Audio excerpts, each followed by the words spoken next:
I paid for my guardian's dream vacation to Italy, but at the airport, they told me they were taking my spoiled cousin instead. My aunt smiled. She's been stressed lately, so she deserved it more. I stayed silent. When they arrived, they got a huge surprise. I, 29M, never thought I'd be writing this story, but after everything that happened, I need to get it off my chest. What started as a generous gesture turned into the most satisfying revenge I've ever executed, and honestly, I'm still processing it all.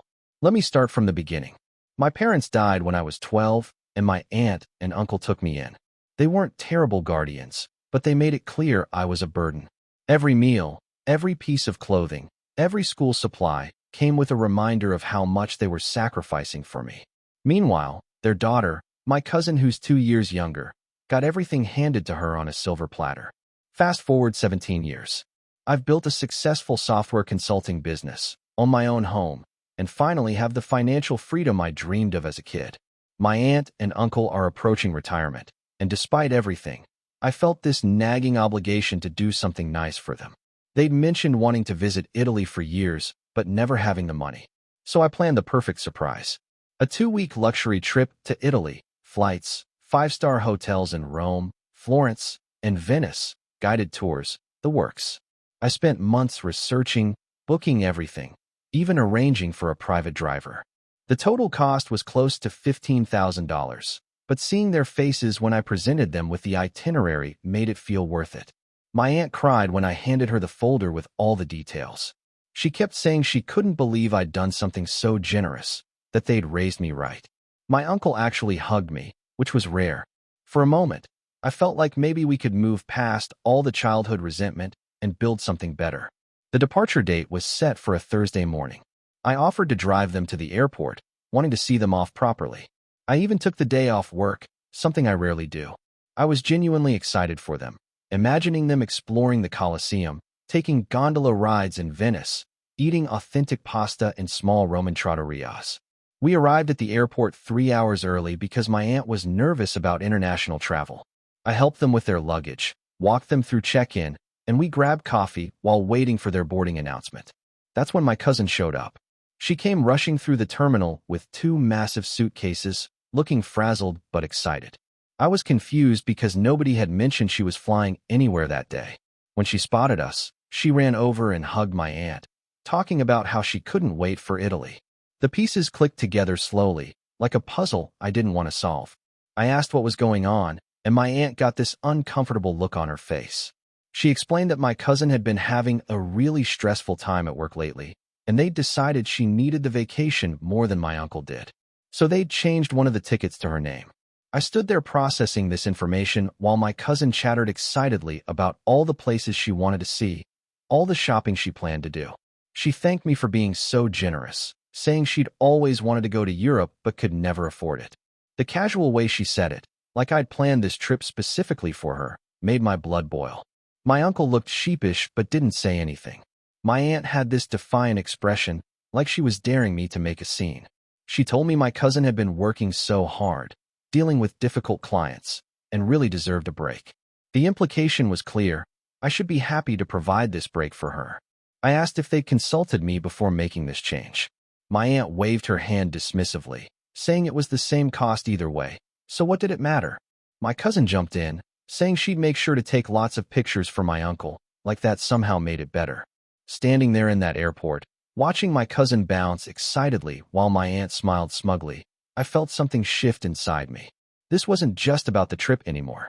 This was about 29 years of being treated like a second-class family member, of having my generosity taken for granted, of watching my cousin get everything while I got reminders of how much I cost them. But I didn't make a scene. I didn't yell or demand they change the tickets back. Instead, I smiled and told them to have a wonderful time.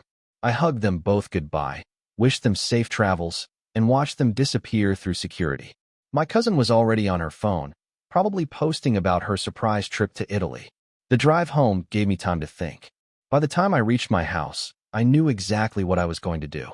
I spent the next hour on the phone with the travel agency, the hotels, and the tour companies. I explained that there had been a family emergency and I needed to cancel everything immediately. Most places were understanding, especially since I was canceling with several days' notice. I lost some money on the flights, but I got refunds for most of the hotels and all of the tours and experiences. Then I called my credit card company and reported the cards I'd given them for incidental expenses as lost. New cards would take a few days to arrive, but the old ones would be deactivated immediately. The beauty of my plan was its simplicity. I hadn't technically done anything wrong. The trip was my gift, paid for with my money, and I had every right to cancel it. They'd changed the terms without consulting me, so I was simply responding in kind. I spent the rest of the day working, trying to distract myself from imagining what was about to unfold. Part of me felt guilty, but a larger part felt satisfied. For once, there would be consequences for taking my generosity for granted. Update 1. The first call came at 2 a.m. my time, which meant they'd been in Italy for several hours. It was my aunt, and she was furious. They'd arrived at the hotel in Rome to find their reservation had been canceled. The front desk staff were apologetic but firm. No reservation, no room, and the hotel was fully booked. My aunt demanded to know what had happened. I explained calmly that since they'd changed the terms of my gift without consulting me, I decided to change the terms as well. She started yelling about how they were stranded in a foreign country. How could I do this to them? Didn't I have any family loyalty? I reminded her that she'd made the decision to bring my cousin instead of my uncle, and that actions have consequences. She hung up on me. The second call came 3 hours later. This time it was my cousin, crying. They'd found a budget hotel for the night, but it was expensive and not very nice. The tours I'd booked were all canceled, and they couldn't get their money back because the bookings were in my name. She begged me to fix everything, promising they'd include my uncle on the next trip. I told her I hoped she was getting the relaxing vacation she deserved and hung up. Update 2. Over the next few days, I received dozens of calls and texts. My aunt tried guilt, anger, and eventually bargaining. She offered to pay me back for the trip, to make it up to me somehow. My uncle finally called, apologizing for going along with the plan and begging me to restore at least some of the bookings. My cousin's social media told the real story. Her excited posts about Italy quickly turned into complaints about expensive hotels, tourist traps, and how stressful it was to navigate a foreign country without proper planning. The photos showed them looking tired and frustrated, a far cry from the luxury vacation I'd originally planned. The most satisfying moment came when my cousin posted about their last day, saying how she'd learned that sometimes what seems like a gift comes with strings attached, and how she'd never take family generosity for granted again. The irony was lost on her, but not on me. They cut their trip short by 3 days, unable to afford the hotels and activities they'd expected to be covered. When they returned, my aunt left a voicemail saying I'd shown my true colors, that they'd raised an ungrateful, vindictive person. She said they were done with me, that I shouldn't expect any relationship with them going forward. Update 3. It's been 2 months since the Italy incident, and I'm still processing everything that happened.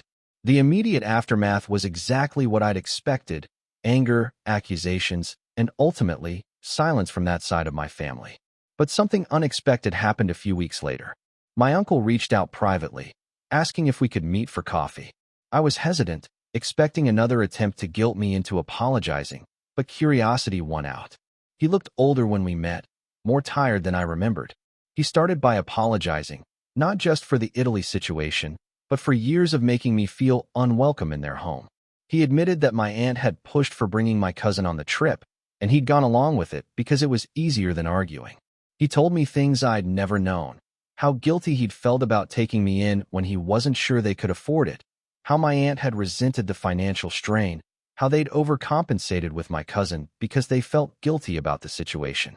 None of it excused their behavior, but it provided context I'd never had. The conversation was awkward and painful, but also necessary. He didn't ask me to restore the trip or apologize for my actions.